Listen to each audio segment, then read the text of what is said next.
The exploration ship Harmony drifted slowly through the outer edges of human space. Captain Han stood on the bridge, his eyes fixed on the vast emptiness ahead. 20 years of space travel had left lines on his face, but his eyes still held the same wonder they had on his first mission. "Captain, we're picking up something unusual," said Officer Day, her fingers moving quickly across the control panel. "Multiple objects approaching from Sector 7. Han walked to her station and looked at the screen. What he saw made his heart beat faster. Dozens of ships, no, hundreds, were moving in perfect formation toward them. "First contact protocol," Han said calmly, though his mind raced. Humanity had joined the Galactic Council 20 years ago, but they still found new species from time to time. This was why they were out here, to meet, to learn, to connect. "Sending standard greeting signals on all frequencies," said communications. "Officer Jun." His voice was steady, but Han could see the tension in his shoulders. The bridge fell silent as they waited. The Harmony was not a warship. It carried scientists and diplomats, not soldiers and weapons. Its shields were basic, meant for space debris and solar flares, not weapons fire. "The ships are slowing, Captain," Day reported. "They've arranged themselves in a half-circle pattern." Han nodded. "Keep broadcasting the greeting. Add visual data about Earth and humanity." Jun worked quickly. "Sending now, Captain." Minutes passed. The alien fleet remained in position, silent. "They're scanning us," said the ship's engineer, Yuna. She frowned at her screen. "The scans are intense, more than the usual curiosity." Han was about to respond when the main screen lit up with a burst of light. A message had arrived. "It's not in any language we know," June said, studying the strange symbols. "I'm running it through the translation matrix." Before the computer could finish, Day shouted, "Energy spike there!" The rest of her words were lost as the ship shook violently. Red warning lights flashed across the bridge. "They're firing." "On us!" Yuna yelled over the blaring alarms. "Shields failing." Han grabbed the communication panel. "This is Captain Han of the Earth ship Harmony. We come in peace. Please cease fire." Another blast hit the ship, stronger than the first. Panels exploded around the bridge, showering the crew with sparks. "Get to the escape pods," Han ordered, helping a wounded crew member to her feet. "Send a distress signal to Earth." Jun worked frantically at his damaged station, sending emergency transmission now, including all scanned data of the alien fleet. The ship rocked again, harder this time. The lights flickered and died, leaving only the red emergency glow. "Captain, we have to go now." Yuna pulled at Han's arm. Han looked around at his failing ship, at the crew he had sworn to protect. "Go. I'll make sure the transmission gets through." As the bridge crew rushed to evacuate, Han stayed at the communication station, typing quickly. The ship groaned around him, systems failing one by one. "This is Captain Han of the Harmony," he recorded, voice calm despite everything. "We've encountered a hostile species near the Tauketi system. They attacked without provocation. The ship is lost. I am sending all data we collected. They appear to be a massive military force. Earth must be warned." The final blast tore through the bridge. Han's message cut off as the Harmony broke apart in silent explosions that lit up the emptiness of space. 3 days later, in the gleaming halls of the Earth Defense Force headquarters, Admiral June stared at the holographic display with a face carved from stone. Around the table sat Earth's military leadership, all watching the fragmented final transmission from the Harmony. "Sending all data we collected. They appear to be a massive military force. Earth must be warned." The message ended in static. No one spoke as Admiral June turned off the display. "That's all we received," he said finally. "The Harmony and her crew of 237 are confirmed lost." General Park, head of ground forces, leaned forward. "What do we know about the attackers?" Admiral June nodded to his aide, who brought up new images. The data packet included these scans. The alien fleet consisted of over 300 warships. "We've identified them as the Vorn Collective." Murmurs filled the room. The Vorn were known to the Galactic Council, a warrior species that saw diplomacy as weakness. "Why would they attack an unarmed research vessel?" asked Colonel Bow, her face tight with anger. Our Galactic Council representative has some insight on that, June said, turning to the civilian sitting quietly at the end of the table. Diplomat Tay stood, his formal council robes a stark contrast to the military uniforms around him. The council believes the Vorn misinterpreted our standard greeting signals as weapons targeting. Their culture values quick, decisive action. They shoot first. And we're supposed to just accept that? General Park's fist hit the table. Disu. Council extends its regrets, Tay said carefully, but offers little else. I've been told unofficially that the Vorn have already mobilized their entire battle fleet. They're coming to Earth. The room erupted in shouts and questions. Admiral June raised his hand for silence. What support can we expect from the Council? He asked Tay. The diplomat's face showed what his diplomatic words could not. They've offered 2 patrol ships. The truth is, the Council believes we're already lost. Humanity is still seen as a junior member. No one wants to stand against the Vorn for us. Admiral June turned to the tactical officer. How does our fleet compare? The officer brought up new projections. We have 50 combat-ready vessels. The Vorn are approaching with over 300. Their technology is slightly more advanced than ours in weapons and shields. The numbers are not in our favor. Silence fell over the room again.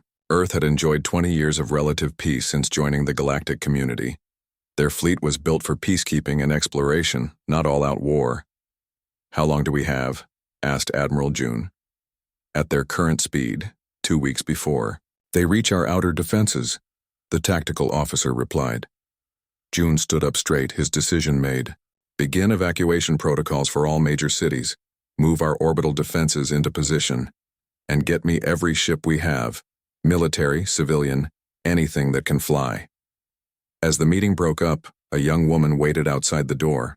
Her uniform marked her as part of the research division, not military command. When Tay emerged, she stepped forward. Diplomat Tay, I need to speak with Admiral June. It's urgent. Tay studied her face. Dr. Gina, isn't it? From Special Projects? She nodded quickly. I may have a solution.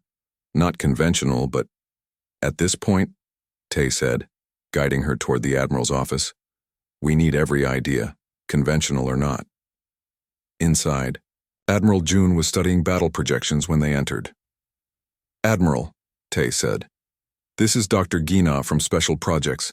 She says she might have a solution. June looked up, his tired eyes showing a spark of hope. I'm listening. Gina took a deep breath. Sir, for 5 years my team has been developing an experimental ship, something beyond anything we've shared with the Galactic Council. We call it the Singularity. One ship? June's hope dimmed. Doctor, we're facing hundreds. One ship unlike anything the galaxy has ever seen, Gina insisted. It can work, but I need resources and I need the right pilot. Who? Asked June. Gina's eyes showed determination and something else. Regret, perhaps. Captain Sue, sir. The one who was discharged after the Titan incident. June's expression darkened. Sue is grounded for good reason. He's also the only one who can fly what we've built, Gina said firmly. Admiral, I know the odds seem impossible, but sending our entire fleet against the Vorn is suicide. This at least gives us a chance.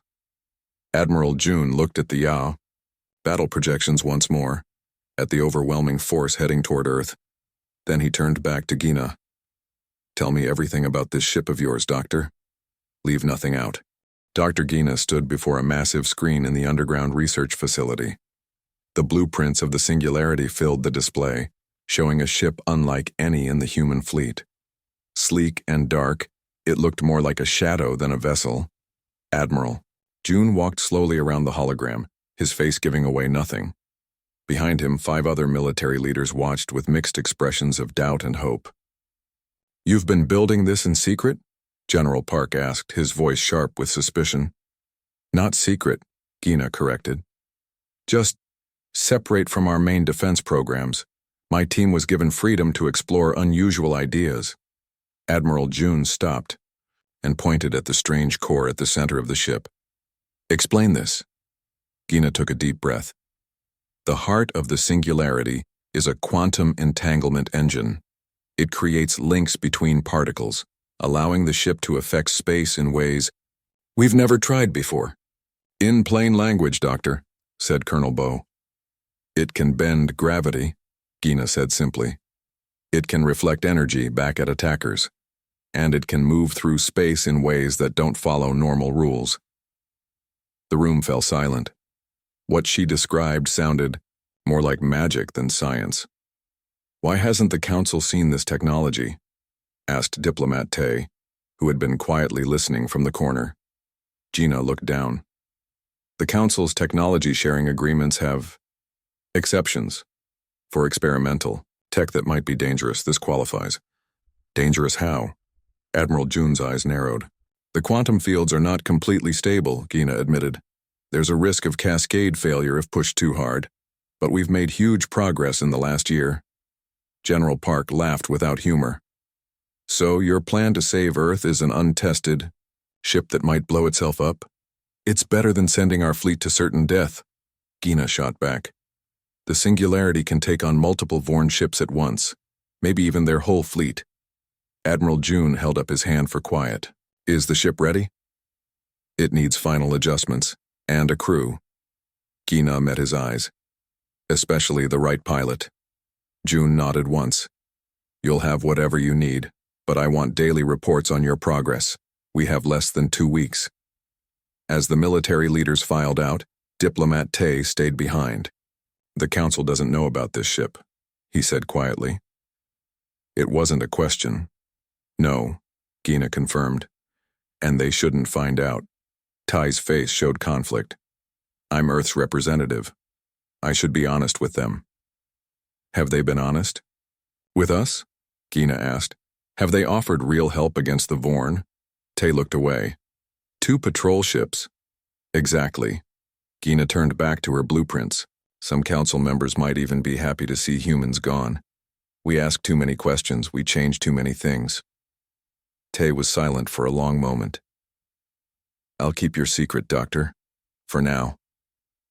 The military prison sat on a small island far from any city. It housed only the most difficult cases, soldiers and officers whose crimes were too complex for simple punishment. Captain Sue sat in his small room, staring at the ocean through the narrow window. He was not technically a prisoner. He could leave the island if he wanted, but where would he go? What would he do? The stars had been his home. The door opened without warning. Sue didn't turn around. Another doctor? He asked flatly. I've had enough questions this month. Not a doctor, said a woman's voice. An old friend. Sue turned, surprised. Gina? What are you doing here? Dr. Gina stepped into the room. She looked different from when he'd last seen her. Thinner, with more lines around her eyes, but still the same determined expression. I need you to fly again, she said without preamble. Sue laughed bitterly. Fly? After what happened on Titan? 7 dead because of my mistake. It wasn't your fault, Gina insisted. The storm came out of nowhere. No one could have landed safely. Iram did, Sue said quietly. He got the passengers down and now he can barely walk. Gina sat on the edge of Sue's bed. That's why I'm here. Min wants you to fly again too. Sue's head snapped up. You've seen him? He works for me now, in the lab. His mind is as sharp as ever. She paused. He helped design the ship I want you to fly. What ship? Sue asked, curiosity breaking through his gloom. Gina pulled out a small device and projected a hologram of the singularity between them. Sue's eyes widened as he took in the unusual design. What is this? Our last hope, Gina said simply. The Vorn are coming, Sue. Hundreds of ships. They destroyed the Harmony. They'll be here in less than 2 weeks. Sue stared at the hologram, then at Gina. And you want me to fly this thing? Against hundreds of enemy ships?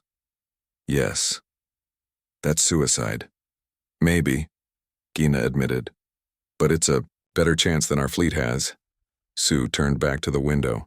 Why me? There are other pilots. Not for this ship. Gina said firmly. The neural interface needs someone with your reaction time, your instincts. And, she hesitated, Min says it has to be you. Sue was quiet for a long time.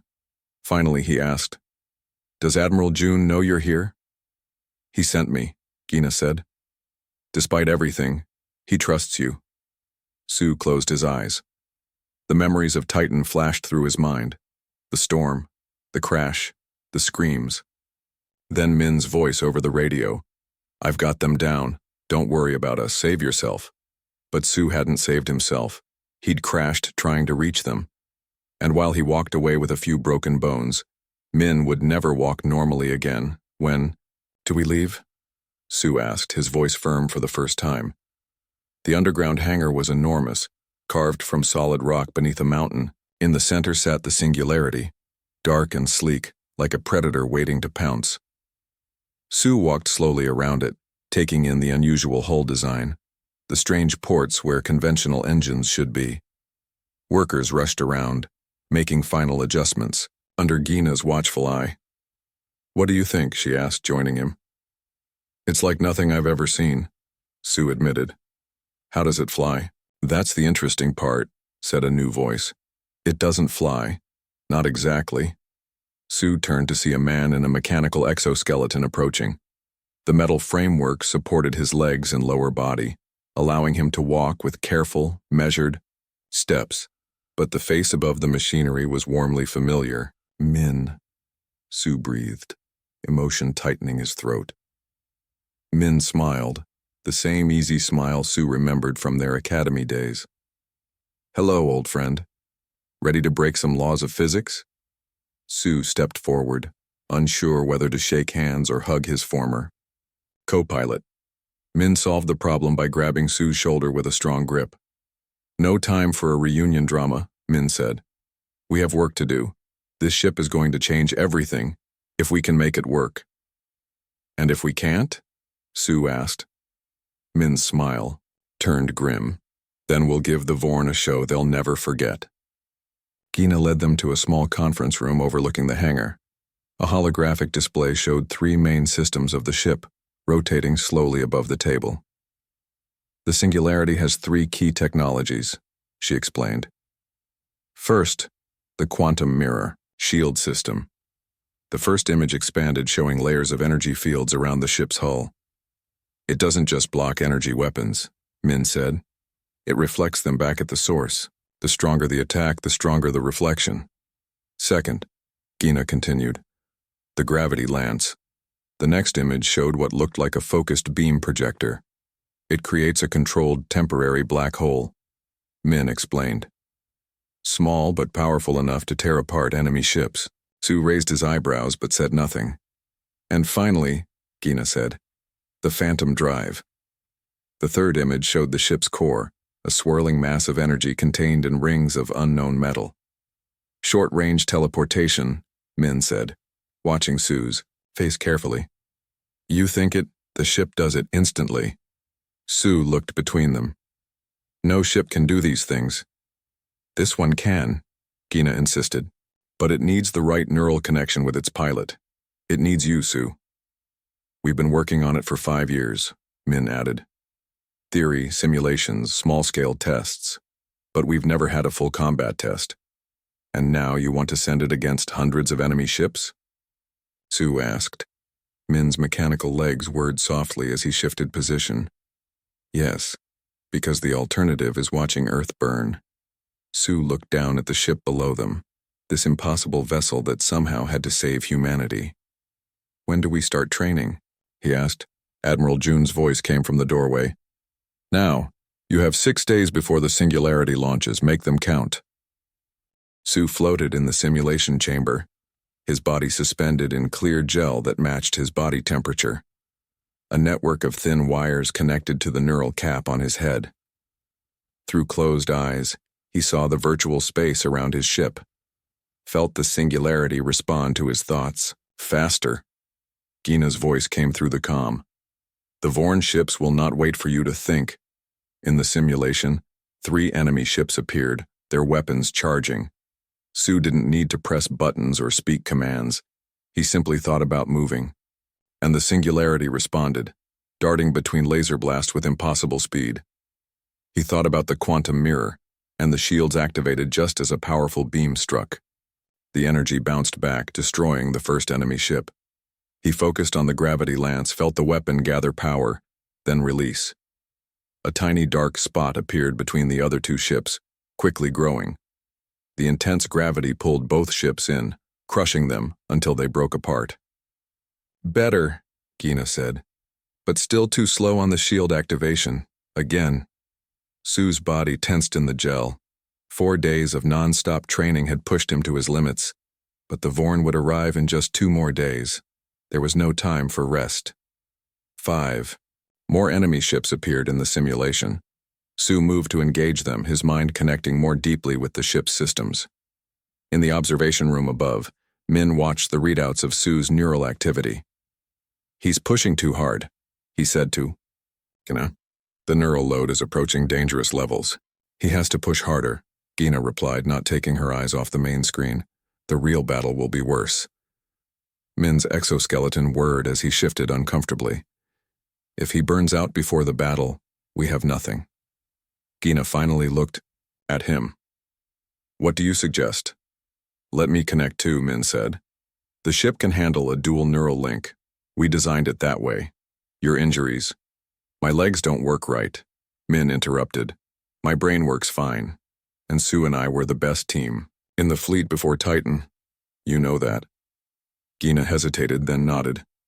"Prep the second chamber, but if either of your neural patterns show signs of overload, I'm pulling you both out." Admiral June stood in the war room, surrounded by holograms showing the approaching Vorn fleet. Reports came in from across the solar system as human ships retreated from outlying bases, falling back to defend Earth. "The evacuation of major cities is 70% complete," reported Colonel Bow. "We've moved as many people as possible to underground shelters and rural areas." "And our fleet?" June asked. 49 ships in defensive formation around Earth," General Park answered. "The 50th is escorting the last civilian transports. From the moon base," June nodded, his face grim. "And the Vorn?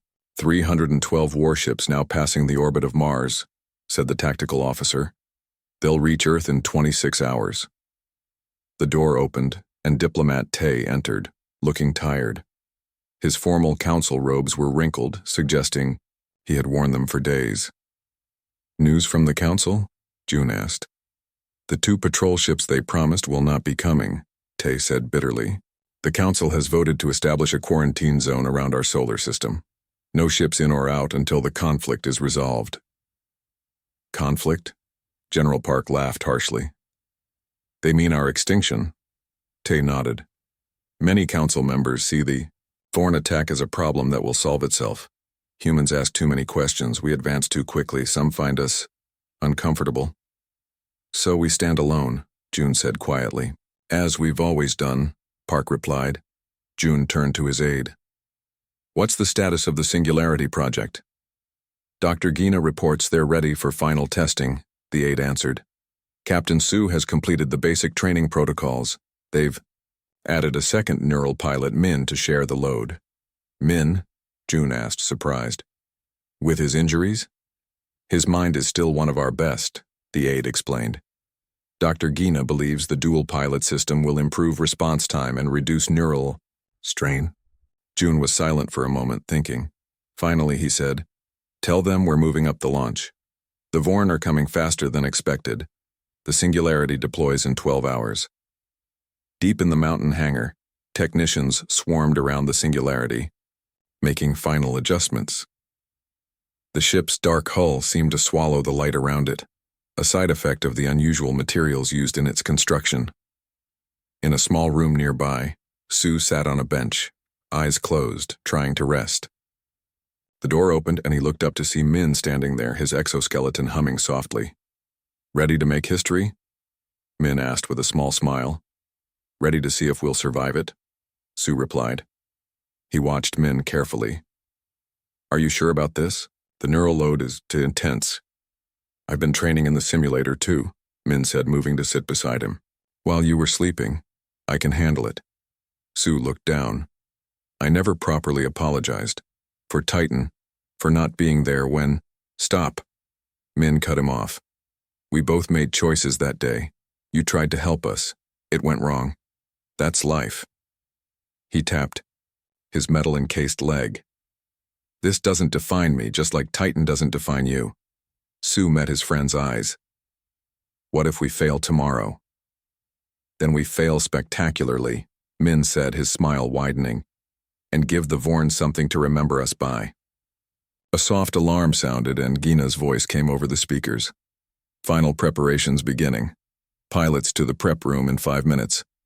They stood together, Sue steady on his feet, Min balanced on his mechanical supports.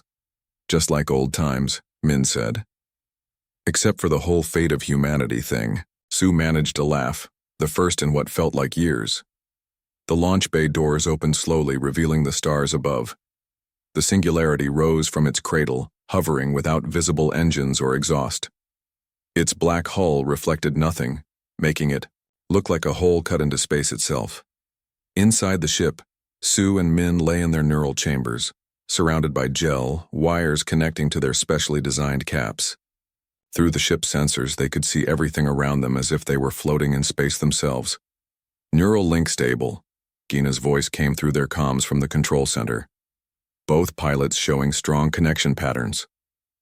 Admiral June's voice followed. Captain Sue, this is Admiral June. Your mission is clear. Intercept the Vorn fleet before it reaches Earth, assess their capabilities, and if possible, stop them. And if it's not possible? Sue asked. There was a pause before June replied. Then, make them pay such a price that they never think of threatening humanity again. In the silence that followed, Gina spoke again, her voice softer than before. The ship is yours, Captain. All systems show green. Neural pathways are strong and stable. Sue took a deep breath, feeling Min's presence in his mind through the ship's systems. Not hearing thoughts, but sensing intentions, sharing awareness. Singularity ready for departure, Sue confirmed. Good hunting, June said simply. Sue didn't need to give verbal commands or press controls. He simply thought about moving away from Earth, and the ship responded, accelerating with impossible speed. The stars blurred around them as the Phantom drive engaged for the first time outside of simulations. On the bridge of the Earth Defense Force flagship, Admiral June watched the small dot that represented the Singularity vanish from their screens. Did it work? Asked General Park. Or did it explode? Neither, said the sensor officer, her voice filled with wonder. It jumped. 1 second it was there, the next it was gone. No trace of debris, no energy signature. June nodded slowly. Now we wait. And hope. Diplomat Tay stepped to his side. I've informed the Council that we're taking defensive action, as is our right under the Charter. Did you tell them what kind of action? June asked. Tay allowed himself a small smile. I thought it best to leave that as a surprise. As Earth's regular fleet took up defensive positions around the planet, the Singularity raced through space, moving in ways no human ship had ever moved before. Inside, suspended in their neural gel, Sue and Min prepared to meet humanity's greatest threat. Sue thought of the lost Harmony and her crew, of Earth waiting behind them, of the arrogant council that had abandoned them. His determination flowed through the neural link, joining with Min's. The Singularity responded, accelerating faster, its systems humming with power. They were one person's last, desperate hope against an overwhelming enemy force. But sometimes, one was enough. The Singularity waited silently at the chosen intercept point, a region of empty space just beyond the orbit of Mars. Through the ship's advanced sensors, Sue and Min watched the approaching Vorn fleet. Hundreds of warships moved in perfect formation, their hulls gleaming with strange symbols and weapons. They're slowing, Min noted, his thoughts flowing through their shared neural link. Sue felt it too. The Vorn had detected them. A single human ship alone in the darkness. Preparing for contact, Sue replied. To an observer, the two pilots would have appeared to be sleeping, floating peacefully in their gel chambers. But their minds were fully active, joined with the ship itself. The lead Vorn vessels changed course slightly, breaking from the main fleet to approach the waiting singularity. Sue counted 20 ships in the forward group, each one larger than the biggest human battleship. They're curious, Min observed. One ship against their armada, they don't understand. Let's keep it that way, Sue replied. For now. A signal came from the lead Vorn ship, translated automatically by the Singularity's systems. The message appeared in their shared mental space. Human vessel. You face the might of the Vorn collective. Surrender now, and your death will be quick. Resist, and we will ensure your species knows true suffering before the end. Sue and Min shared a moment of silent communication before Sue focused on sending a reply. This is Captain Sue of the Earthship Singularity. You attacked our vessel Harmony, without provocation. You killed innocent explorers. We offer you one chance to turn back. The response came quickly, accompanied by the bright glow of charging weapons across the Vorn advance force. Your weakness disgusts us. Die with dignity. Energy beams lanced out from multiple Vorn ships, all targeting the Singularity. In the neural link, Sue and Min reacted as one. They didn't need to press buttons or give orders. Their thoughts activated the quantum mirror shields, just as the beams struck. For a brief moment, the Singularity glowed brightly as it absorbed the incoming energy. Then, with a flash of light, the attacks reflected back at their sources. 3 Vorn ships erupted in flames as their own weapons tore through their hulls. Inside the neural chambers, Sue felt a surge of fierce satisfaction. It works, he said, through the link. Just like in the simulations. But Min's response carried caution. They'll adapt. Look. The remaining Vorn ships were changing formation, spreading out to surround the Singularity. More vessels from the main fleet were moving, forward, weapons charging. Time to show them what else we can do, Sue said. Together they activated the Phantom Drive. In their minds they visualized a point behind the Vorn formation. The ship responded instantly, disappearing from its position and reappearing where they had imagined. The sudden move confused the Vorn ships, which were still firing at the Singularity's previous location. Sue focused on the gravity lance. The weapon gathered power, drawing energy from the ship's quantum core. A targeting display appeared in their shared mental space, and Sue directed it between a cluster of Vorn vessels. Firing, he said simply. A small dark point appeared in space, barely visible at first. Then it grew rapidly, a miniature black hole that began pulling in everything nearby. 4 Vorn ships caught in its increasing gravity tried to escape. Their engines glowed with emergency power, but it was too late. The ships were dragged toward the center point, their hulls crumpling under the immense gravitational pressure. Before breaking apart completely, the black hole collapsed seconds later, leaving nothing but debris where powerful warships had been. The Vorn fleet reacted with fury. Dozens more ships moved forward, firing a barrage of energy weapons and physical projectiles at the Singularity. Too many to reflect, Min warned as the attacks approached. Phantom Drive. Again they jumped, appearing above the Vorn formation. But one of the energy beams caught them just as they shifted, disrupting the drive's field. The Singularity shuddered as power fluctuated through its systems. In their neural chambers, Sue and Min felt a spike of pain as the neural link wavered. Warning signals flashed across their mental display. Stabilizing, Min said, focusing his thoughts on the ship's core systems. Quantum field integrity at 80%. They're learning, Sue observed. The Vorn ships were now firing in patterns designed to catch the Singularity wherever it might teleport. We need to change tactics. Through their neural link, they shared ideas faster than words could express. A plan formed. Sue would handle offensive actions while Min would focus on defense and system stability. The Singularity dove directly at the heart of the Vorn fleet. As expected, every ship in range opened fire. Min activated the quantum mirror, but selectively, reflecting only the most powerful beams, while letting smaller ones hit the reinforced hull. Each reflected beam struck a different Vorn ship, creating chaos in their ranks. Meanwhile, Sue fired a series of small, precise shots from the gravity lance, not creating full black holes, but concentrated gravity pulses that disabled Vorn ships without destroying them. "It's working," Sue said, allowing himself a moment of hope. But then a massive vessel emerged from the center of the Vorn fleet, at least 5 times larger than any they had faced so far. Its hull bristled with weapons unlike any they had seen. "Enough. Games," came a new transmission. "I am High Commander Vex of the Vorn Collective. You have proven more interesting than expected, humans. But this ends now." The massive command ship fired a strange rippling beam that seemed to distort space itself as it approached. Min tried to activate the quantum mirror, but the beam passed through it as if the shields weren't there.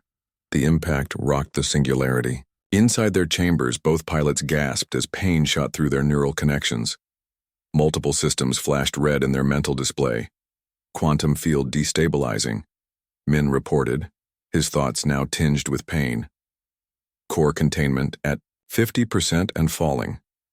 Sue tried to activate the phantom drive, but the system responded sluggishly. They managed to jump a short distance, barely avoiding a second attack from the Vorn command ship. "We need to retreat," Min said. "The ship can't take much more." But Sue was focused on the data flowing through their neural link. The Vorn attack had damaged several systems, but it had also revealed something important. "Their command ship is generating some kind of quantum dampening field," he said.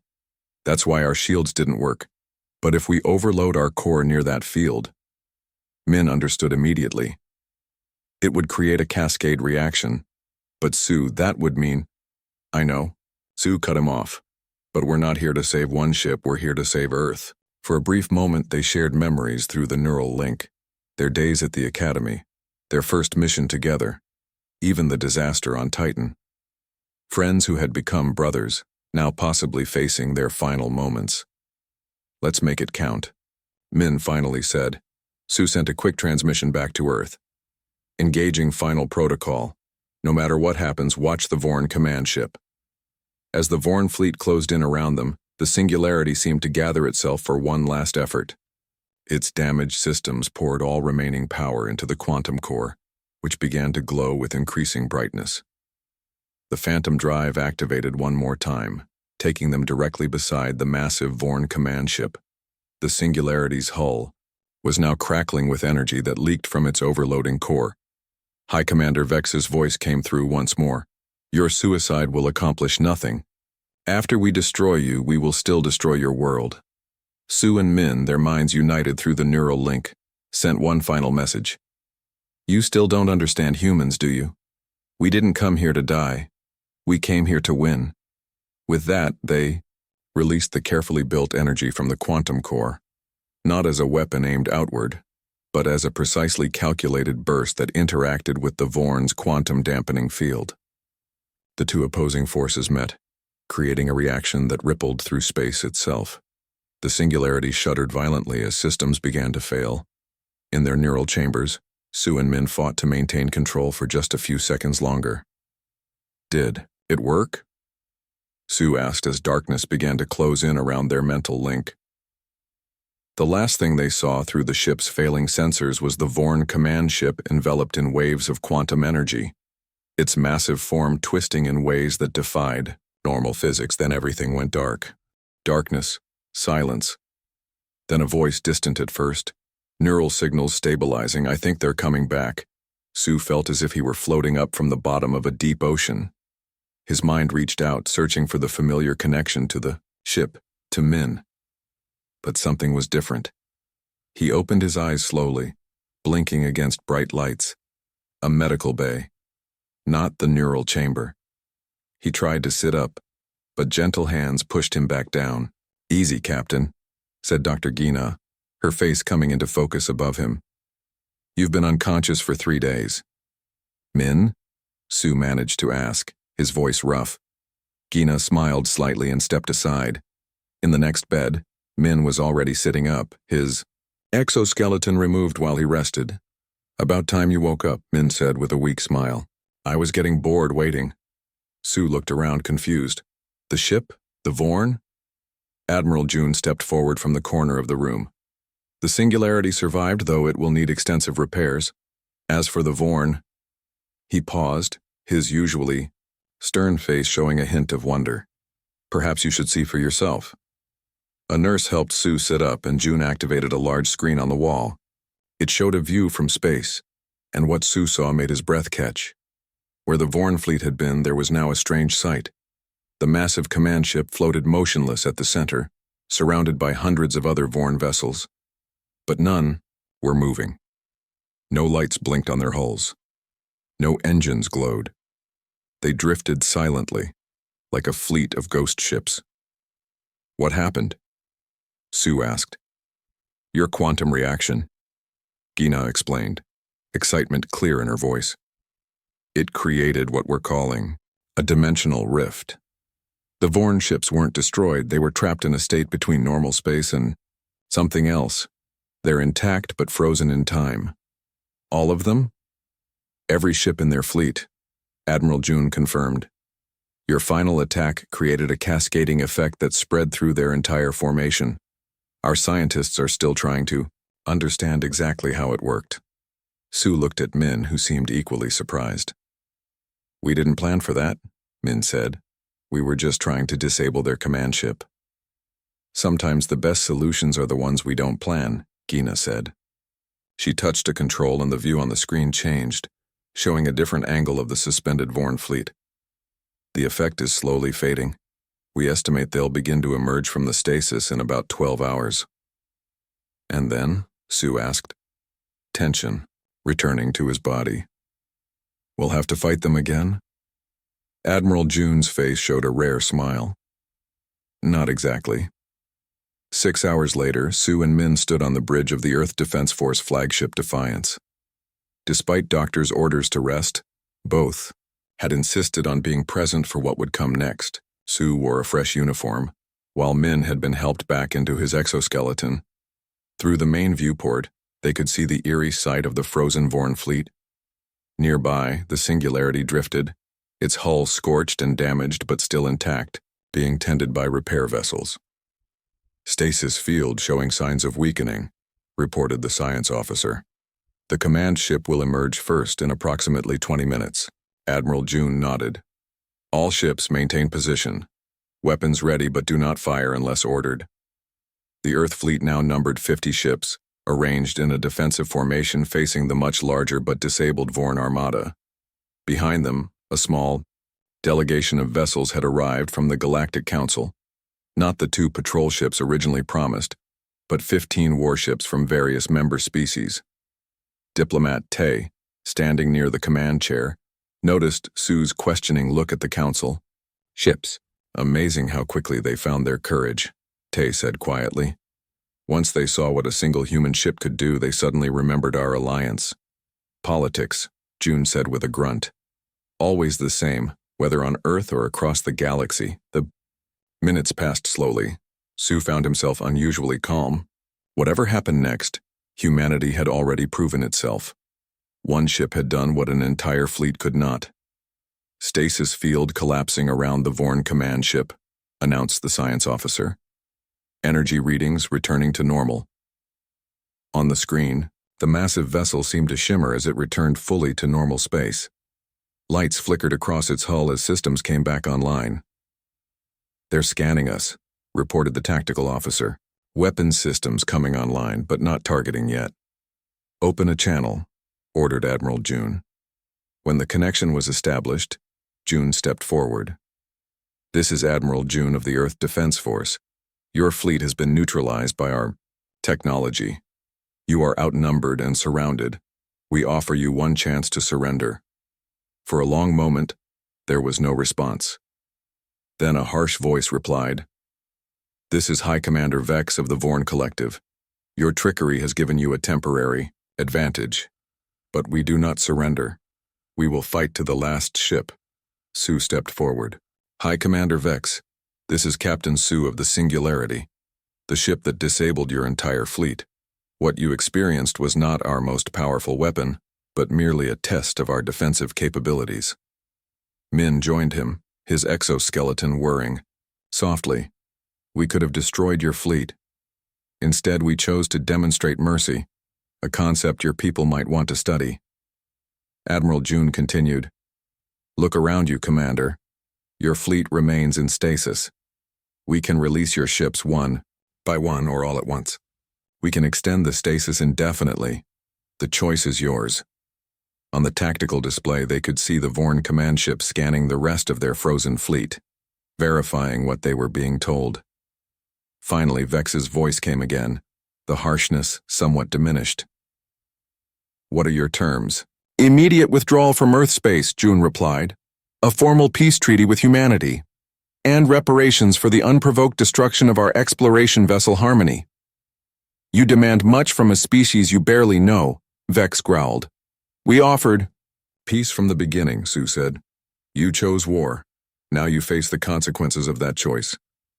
Another long pause followed. The bridge crew waited tensely. "We will withdraw and discuss terms," Vex finally said. "Release my fleet."